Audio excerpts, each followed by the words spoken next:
I stood at the floor-to-ceiling window of the Fairmont Hotel's penthouse ballroom, watching the lights of San Francisco twinkle below like scattered diamonds. Behind me, 300 voices hummed with conversation and laughter. The who's who of Silicon Valley had gathered to celebrate my retirement after 32 years of building Morrison Technologies, from a garage startup to a company worth $800 million. My tie felt tight. I loosened it slightly, turning back to survey the room. The banner stretched across the back wall. Thank you, Daniel Morrison, visionary, leader, friend. I'd worked with most of these people for decades. Some I'd hired fresh out of college. Others had bet their careers on my vision when we were nobody, but my eyes kept drifting to one person.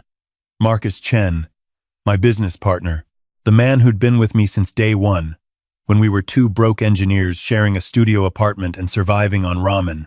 We'd built this empire together, 50-50 partners for 3 decades. Something was wrong with Marcus tonight. I'd known him too long. The way he kept checking his phone, the way his eyes darted to our CFO, Patricia Holloway, every few minutes, the way he'd barely looked at me all evening, even during his toast. Daniel! A hand clapped my shoulder. Tom Wu, our head of engineering. Hell of a party. Are you really leaving us? I forced a smile. Time for the next generation to take over, Tom. You'll do great things. We're going to miss you. He raised his champagne. To the man who taught us everything. I clinked glasses with him, but my mind was elsewhere. Across the room, Marcus was walking toward the private lounge adjacent to the ballroom. Patricia followed 30 seconds later. Not together, but the timing was too precise to be coincidence. I'd seen this pattern before. 6 months ago, they'd started having budget meetings that weren't on any calendar. 3 months ago, Marcus had suggested I take a sabbatical before retirement, to rest. Last month, he'd asked about my estate planning, who had power of attorney, whether my daughter would inherit my shares. My daughter, Emily, 28, brilliant, working at Google. She'd inherit my 50% stake in Morrison Technologies according to my will, but only if I died before selling. If I sold before death, the money was earmarked for charity foundations. I'd made that decision public 5 years ago. Tired of money-hungry suitors circling Emily, I set down my champagne and moved through the crowd, accepting handshakes and well wishes. The private lounge door was closed. I walked past it, then doubled back, pressing my ear to the wood. Has to be tonight. Marcus's voice, low and urgent. The board votes Monday. Once Daniel's officially retired and off the board, we move. What if he suspects? Patricia's voice, worried. He won't. He trusts me. He trusts you. We've been careful. The documents are ready? Everything. $50 million already transferred to the Cayman account. Once the new stock structure passes, his shares get diluted to 30%. In 6 months, we trigger the performance clauses, and he's out completely. The company becomes ours. My heart hammered in my chest. 32 years. 50-50 partners. Brothers, we'd called ourselves. I'd been best man at his wedding. He'd held Emily when she was born. What about Emily? Patricia asked. She inherits. She inherits 30% of nothing. We're taking the company public at a $2 billion valuation.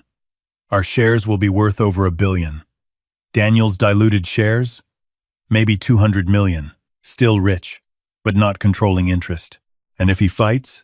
With what? He's 64, retired. We control the board. We have the documentation showing he agreed to all of this. His signature on every form. My signature. Forged.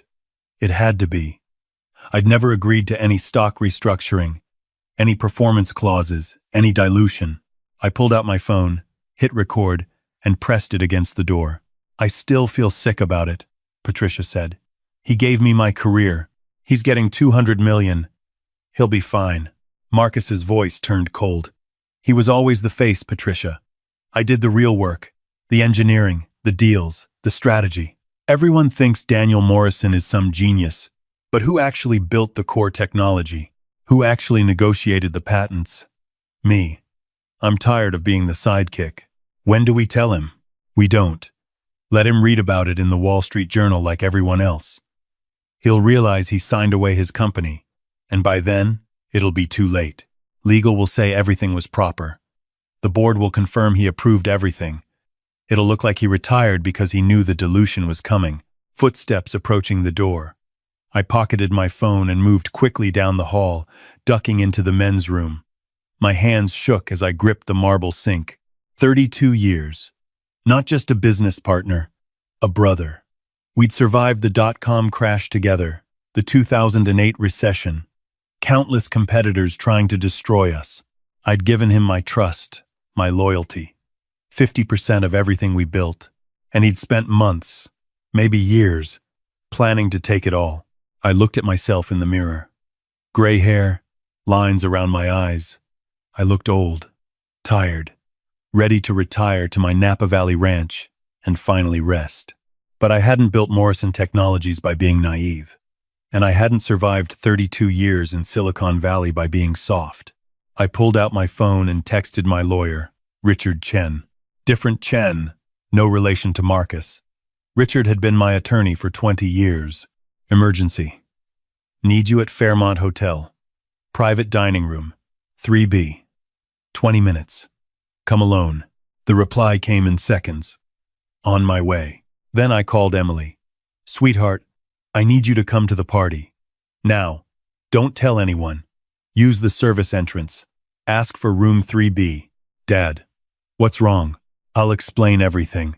Trust me. This is important. I left the bathroom and walked back through the party, shaking hands, accepting congratulations. Marcus was at the bar, laughing with investors. Patricia stood near the windows, typing on her phone. Neither looked at me.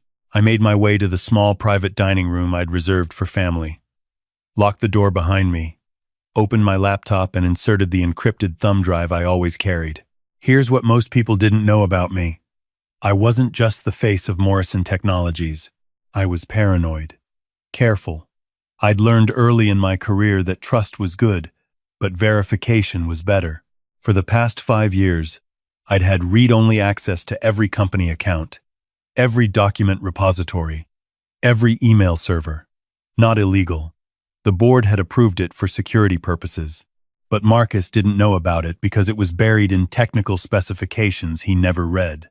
I started searching. It took me 12 minutes to find the first forged document. My signature, perfect, on a stock restructuring agreement dated 6 months ago. The metadata showed it was created 3 months ago. Someone had backdated it. Then the Cayman account.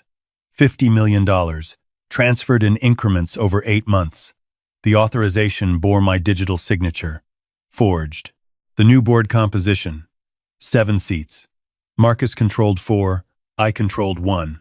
Mine, which I was vacating Monday. The other 2 were independent. Investors who Marcus had brought in, who owed him their positions. The performance clauses. Dense legal language that basically said if quarterly targets weren't met for 2 consecutive quarters, majority shareholders could vote to dilute minority shares. Since Marcus would control the board and could manipulate the targets, he could dilute me at will. It was elegant. Brilliant. Completely illegal. A knock at the door. I checked the peephole. Richard, my lawyer. I let him in. Daniel, what's going on? I showed him everything. The recording, the documents, the forged signatures, the Cayman account. His face went from curious to shocked to furious. This is securities fraud, corporate theft, forgery. Marcus could go to prison for 20 years. Another knock. Emily slipped in, still in her Google hoodie and jeans. Dad? I hugged her. Sweetheart, I need you to be strong. I'm about to tell you something that's going to hurt. I explained everything. Watched her face crumble as she realized Uncle Marcus, the man who'd taught her to ride a bike, who'd given her away at her almost wedding 3 years ago when her fiancé got cold feet, had been planning to steal her inheritance. What are we going to do? She whispered. I looked at Richard. What are our options? We call the FBI. Securities fraud is federal. We have the recording, the forged documents, the offshore account. They'll arrest Marcus tonight. No. I stood up. pacing. That's the obvious move. That's what he'd expect if I found out. He'd lawyer up, claim I approved everything verbally, drag this through courts for years. The company's stock would crash. Employees would suffer. Everyone we built this for would lose. Then what? Emily asked. I smiled. It wasn't a kind smile. We let him think he won. Then, we take everything. The plan came together in my mind, pieces clicking into place like code compiling. I'd been writing software for 40 years. I understood systems. I understood how to find the exploit and leverage it.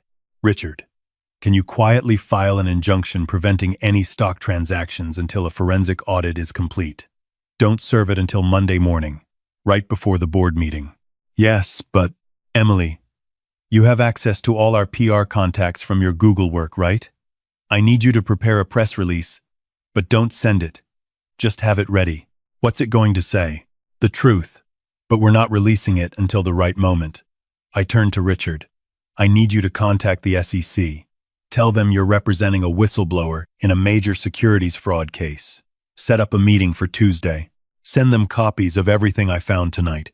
Daniel, if we're going to the SEC, we should move now. No. Monday, Marcus expects me to not show up to the board meeting. I'm retired. Why would I? He'll push through the restructuring. Think he's safe.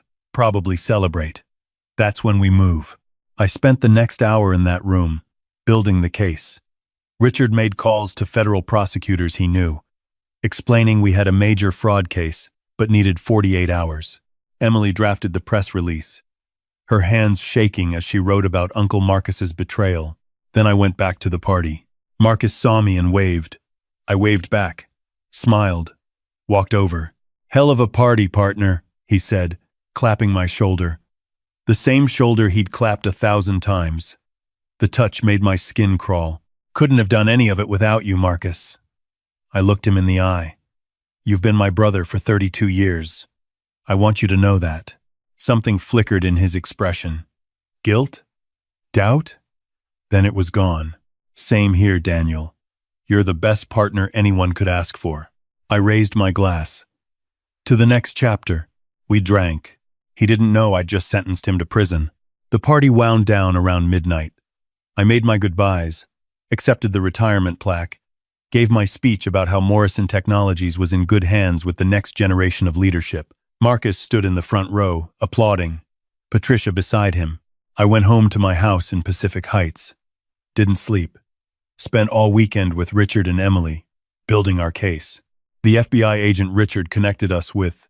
Special Agent Sarah Kim came to my house Sunday evening. Mr. Morrison, this is one of the most clear-cut cases of corporate fraud I've seen, she said, reviewing the evidence. But you understand, if we move now, we tip our hand. Marcus will destroy evidence. Flee. That's why we wait until Monday. He thinks he's won. He'll be relaxed, confident. You're sure you want to attend this board meeting? I'm sure. Monday morning, I put on my best suit. Navy blue. The one I'd worn to our IPO announcement 15 years ago. Emily insisted on coming with me. You don't have to do this, sweetheart. Yes, I do. He tried to steal from both of us. We arrived at Morrison Technologies headquarters at 8:45 a.m. The board meeting was scheduled for 9. Marcus's car was already in the lot. So was Patricia's. We walked into the building. Security waved me through. I still had full access until end of business today. We took the elevator to the executive floor. The boardroom door was open. Marcus sat at the head of the table, reviewing papers. Patricia beside him. The 4 board members he controlled were already seated. He looked up when I walked in. His face went pale. Daniel, I thought you weren't coming. Why wouldn't I come to my last board meeting? I sat down at my usual seat. Emily stood behind me. You said you wanted to make a clean break. I changed my mind. I opened my briefcase, pulled out a folder. I wanted to review the agenda one more time. Make sure everything's in order before I leave. He exchanged a glance with Patricia. It's just routine matters. Stock option grants for executives. Q. 4 financial review. And the restructuring proposal? That's not on the written agenda. His face went very still. What restructuring? The one where my 50% stake gets diluted to 30%. The one with the performance clauses that give you effective control of the company. The one you've been planning for 8 months. The room went silent. Patricia's hands had frozen on her laptop. The board members looked confused. Daniel, I don't know what you're talking about. Really? I pulled out the first document. Because I have your proposal right here. Dated 6 months ago. My signature on it. Except I never signed it. That's impossible. You must have forgotten. I never forget. I pulled out my phone, set it on the table. I also never forget to record conversations. Would you like to hear the one from Friday night? The one where you and Patricia discussed taking my company? The one where you admitted forging my signature? Marcus stood up so fast his chair fell over. You were spying on me? You were stealing from me. I looked at the board members. All of you. Did you know about this? Or did Marcus lie to you too? One of them, Jennifer Park, spoke up. Daniel, Marcus told us you'd agreed to restructure before retirement, that you wanted to ensure smooth succession. I never agreed to anything. Every document with my signature is forged. Every transfer to offshore accounts was unauthorized. I looked at Patricia. How much did he promise you? 20 million? 30? She wouldn't meet my eyes. The door opened. Richard walked in, followed by Agent Kim and 2 more FBI agents. Marcus Chen? Agent Kim held up her badge. FBI. You're under arrest for securities, fraud, forgery, and wire fraud. The next part happened in slow motion. Marcus tried to run. The agents grabbed him. Patricia started crying. The board members sat in shocked silence. They read Marcus his rights, handcuffed him. His face had gone gray. All the blood drained out. Daniel, please, he said as they led him toward the door. We were partners. Brothers. Brothers don't steal from each other. I built this company as much as you did. I deserved more. You had 50%. You had everything. But it wasn't enough. I stood up, looked him in the eye one last time. You know what the difference between us is? Marcus, I was happy with what we built together. You needed to take it all for yourself, and that's why you're going to prison. They took him away. Patricia, too. She'd been complicit, the FBI said. Accessory to fraud. The remaining board members sat in stunned silence. I'm not retiring, I told them. The SEC is launching a full investigation. Anyone who participated in this fraud will be held accountable. Anyone who was deceived will be protected. We have 48 hours to figure out who's who. Jennifer Park spoke first. Daniel, I swear, we thought this was legitimate. Marcus showed us documentation. Then you'll cooperate fully with investigators. Over the next week, the story broke nationwide. Tech CEO's partner.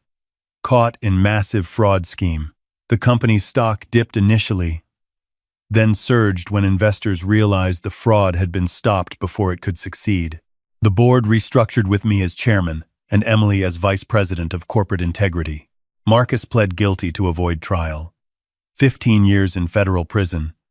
Patricia got 8 years. The $50 million in the Cayman account was recovered and returned to company assets. I thought I'd feel triumphant, victorious. But mostly, I just felt tired. I stood in my office 6 months later, looking out at the San Francisco skyline. Emily came in with coffee. The new security protocols are in place, she said. Triple verification on all major transactions. Real-time auditing. It'll be almost impossible for this to happen again. Almost impossible. But not completely. Dad, you can't prevent every betrayal. I can try. I turned to look at her. 32 years, Emily. I thought I knew him. You did know him. The Marcus, who was your friend and partner for 3 decades, was real. But people change. Greed changes them. Do you think I should have seen it coming? She hugged me. I think you trusted someone you'd built a life with. That's not a weakness. That's being human. It almost cost us everything, but it didn't. Because you were smart enough to verify, careful enough to keep records, strong enough to fight back. She pulled away, looked at me seriously. You taught me something important these past months. What's that? Trust, but verify. Love people, but protect yourself. Build something great, but never assume it can't be taken away. She smiled. Those are good lessons for a future CEO. I looked at her. My daughter, 28 years old, brilliant, principled, ready to lead. Morrison Technologies needs a new co-CEO, I said. Someone I can trust. Someone who understands what we built here. Her eyes widened. Dad, are you serious? 50-50 partners. Just like before. Except this time. With someone who actually values what that means. I'm honored. But are you sure? After everything with Marcus? I'm sure. Because you're not Marcus. You have integrity. And because this time, we'll build in protections, safeguards, systems that make fraud impossible. You really think we can prevent it? No, I admitted. But we can make it so difficult that anyone who tries will know they'll be caught. That's the best we can do. She smiled. That brilliant smile that reminded me of her mother. Then I accept. Partner. We shook hands. 50-50. A new beginning, built on the ashes of betrayal. I still think about Marcus sometimes. Wonder if he thinks about our 32 years together while he sits in his cell. Wonder if he regrets choosing greed over brotherhood. But mostly, I think about what I learned. That trust must be earned and re-earned every day. That even the strongest partnerships need verification and oversight. That the price of security is eternal vigilance. And that sometimes, the people who betray you teach you the most important lessons of all. I didn't retire to my ranch in Napa. Instead, I come to work every day with my daughter, building Morrison Technologies stronger than before. We have new safeguards, new oversight, new integrity protocols. But more than that, we have something Marcus could never understand. A partnership based not on taking everything, but on building something worth sharing.